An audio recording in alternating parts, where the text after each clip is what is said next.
We're the video store clerks. And we are reviewing Indiana Jones and the Dial of Destiny. Guys, there's spoilers ahead. Oh, yeah. Okay. All right, here we are. The latest installment in the Indiana Jones franchise. Just why? Tell Are me you saying that it was not good? I didn't like it.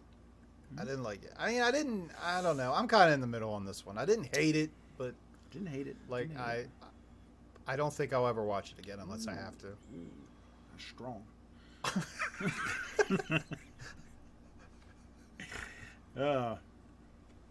Harrison Ford back as Indiana Jones in one of his last adventures. Back in the saddle. So the first 15 minutes were probably the best part. Were they? I mean, it was just like such a downer.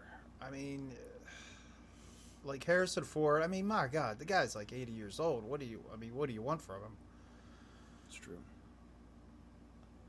And his goddaughter, I just didn't like the character. What was her name? Wombat. No, really. That was her name. Her nickname. He has a son named Mutt and a goddaughter named Wombat. Directed by James Mangold, starring Harrison Ford as Indiana Jones, Phoebe Waller-Bridge as Wombat, and Mads Mikkelsen as the bad guy. The bad guy. The bad guy. The Hey, yo. bad guy.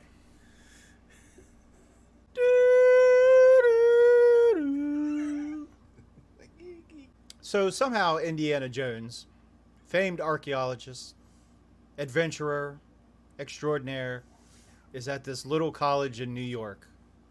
We believe the year was 1969, because the movie never actually says where and when it takes place, but 1969 New York, yeah. Apollo 11. And he's retiring from the university, and he's just like kind of a grumpy old man. Actually, I think He's a grumpy old alcoholic. yeah. And it's just like, how did he end up like this? Didn't you see the other 4 movies? I think that was, like I said, the biggest thing downer for me in this film was seeing Indiana's kind of fall from grace. You know, whenever I watched the original films and the trilogy, you know, when I was a kid, even as an adult, you watch it and you get pumped up, you get the adrenaline rush, and you're like, oh, I want to be that character. I want to be out finding artifacts, getting the girl, having adventure, things like that. And now it's like, you know, I get it. He's 80 years old in real life. He's 60 some years old as the character or whatever. So it's not going to be the same. But you know, it's just like seeing your favorite wrestler that was like Hulk Hogan back in the day. Seeing him now older and broken down, and it's just not the same feel. So you can't get that excitement that you had when you originally saw it. And that's what kind of sucked for me. I was like, man, you know, it didn't feel like they did Indiana right. But I mean, at this point, what can you do, really? You know, Not make the movie. not make the movie. Ideally, yeah. Harrison Ford did a good job, I think. You know, with what they gave him. I had no complaints about him. I think Phoebe Waller-Bridge, a little bit annoying sometimes, but not too bad. I didn't mind her too much. Mads Mikkelsen, I thought he was a great villain. Always. Another not, and then you know the Nazis are back. They never go away. Can't get rid of No. these pesky Nazis. Oh yeah. Okay. I don't know. It just felt weird. It Felt did not. weird. It did not feel like any of the other films, and a lot of the goofy stuff was definitely over the top. Like in the very beginning, it starts off as a flashback, and he's still in Nazi Germany. He's captured, and they're trying to torture him, and then they hang him with a rope, and then Oh yeah. next thing you know, a big ass A-bomb comes crashing down through the ceiling. And falls all the way down to the bottom, and then it blows up, and then everybody in this building is dead, but Indy's just hanging there with a rope around his neck, getting slapped around like a piñata, but he is fine. No worries. Man comes out of there with no scratches on him. A lot of action, but the problem was a lot of CGI action. They tried to say that it was going to go more of a practical route, and I didn't see that. You know, when you go back and watch the original films, you see that practicality, and this one, you know, the CGI. You know, I hate CGI. So it's like if you liked how the action scenes were in the first films, you might like the action in this one, but it's heavily CGI'd. You know, it's very far fetched. Yeah, even the eels were CGI. CGI eels, yeah, it's true. Cars blow up because they hit a rock too hard. Yeah, they were way over the top, and I think like some of the chase scenes went on a little too long. I think the whole movie was too long. Actually, I think they could have shaved at least 10 minutes. The underwater scene definitely looked a lot better than I had thought it was going to. But yeah, just kind of like whenever you're watching like Discovery Channel and they're underneath the water taking you to like a little tour trying to show you what's what and like crash sites and stuff. It had that same feeling. It looked good until the eels came out. That was the thing. Like I said, the CGI takes you out of it, or takes me out of it anyway. If you're a person that doesn't care and likes CGI, then you're probably not going to have any objections. But me, I'm picky, and I don't like my CGI in my films. Right. I like my CGI in the trash where it belongs. At least CGI to a minimum.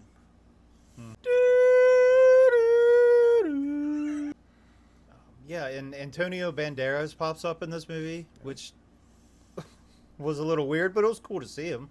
Surprising. Yeah, I had no idea he was even supposed to be in this film until it happened. Yeah, when I was like, is that? No. Is that? Oh my God, it is. It is. Zorro. And we have a replacement for Short Round. What was his name? Teddy. And it's like the same background story as Short Round too, except like he tried to steal her purse when he was 10 years old, and I guess she stole him. She took him. She took him in. That's it. That's all we get. Ethan Isidore as Teddy. Turned him into a seasoned thief. He's like the sidekick to Phoebe Waller-Bridge's character. Yeah, so it's her Short Round. Yeah, he's such a seasoned thief. He somehow knows how to hotwire a plane, even though he's never flown a plane before. He knows how to hotwire it and fly it through like a time portal. But it's fine because he had practice with cardboard dials. It's fine. It's fine. They got to find the Antikythera built by Archimedes himself. There was a lot of like far grasps to reach out to like the older ones. Like they mentioned him not liking snakes whenever they bring in the eels, and the kid's like, they're like snakes underwater. He's like, don't say that. And then whenever he says he was drinking the blood from Kali, and what else happened? There was another time. Oh, whenever he almost got his heart tore out by motor rum. Voodoo. He was tortured by voodoo. Tortured by voodoo. Drink the blood of Kali. The comedy is not as good as the other films. I don't think. The chemistry just doesn't feel there. That's what I was going to say. That was the thing, because it was like in the other films you got Short Round, you've got Willie, you've got Marcus. You got Sean Connery. You got all these. You got these characters that he's kind of familiar with, so the chemistry is already there, and it works so much better. In this one, he's dealing with, a chick he hasn't seen in 18 years or whatever, and a kid he's never met before, and the chemistry just isn't there. It's not as strong, but it's all right. They have a little bits of comedy there and there. He jokes. The kid jokes about his age. Saying that he went to school with the Wright brothers, and little stuff like that. But it doesn't. The comedy doesn't hold up. The action is there's action, but like I said, it's too much CGI. The story is fine. That it looks okay, except for the over the top CGI. Everything else looked fine, like the scenes in the tombs, stuff like that. Like I said, the practical stuff. The practical stuff looked great. The story isn't too bad. They try to make sense of things by just inserting little snippets. Like they'll put a line here, or put a line there, or put this there, and that explains this whole ridiculous thing that happens later. But they did explain it. They at least gave an explanation. So Andy's on the plane with the guy that's trying to get back in time to join the Nazi party again and make them victorious in their in the war and take over as Hitler. He wants to take Hitler's spot. He wants to be the man. He wants to be the new Hitler. Meanwhile, short round 2, Teddy hotwires a plane, jumps on the plane, learn how to fly the plane, is following the plane the whole time that Wombat is driving a motorcycle underneath the other plane before it takes off to jump onto the landing gear to sneak her way inside and help out Indy. Then they go through the portal and they are at a Roman war.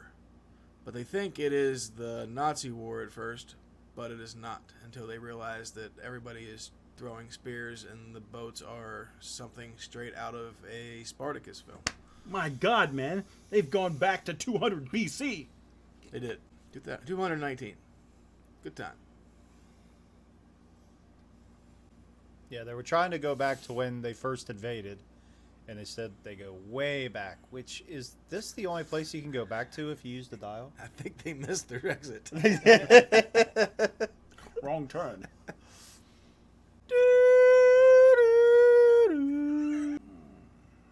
I want to like it.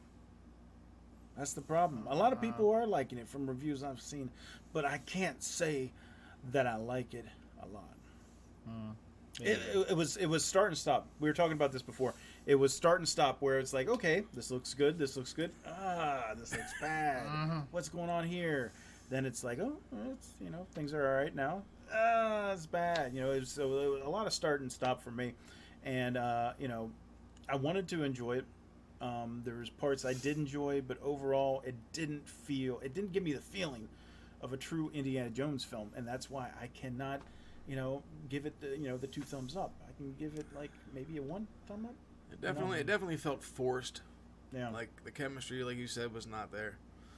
It didn't play off as smooth as all the other films, and the adventure you really didn't care.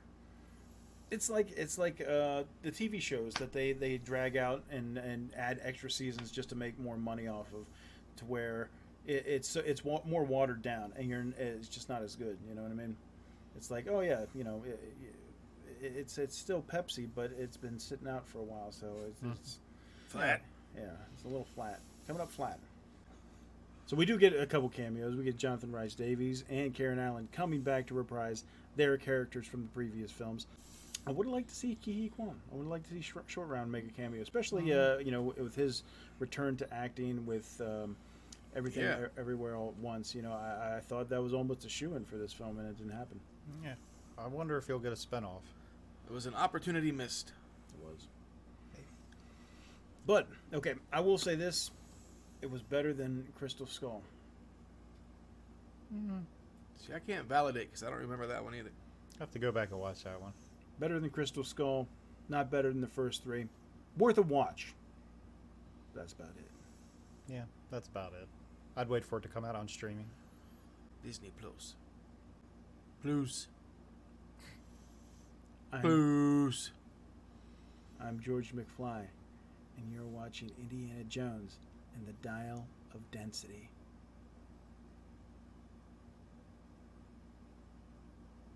Destiny. Another film about time travel. So that's about it for the Dial of Density. I don't know. I'd say wait for it to come out on streaming. Save you $10. Go to Disney Plus. 1 thumb.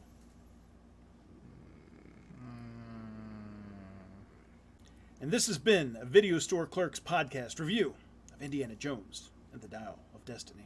Make sure you check out the Video Store Clerks Podcast live every Tuesday night at 10 p.m. Eastern. Like and subscribe to catch all of our content. Thank you.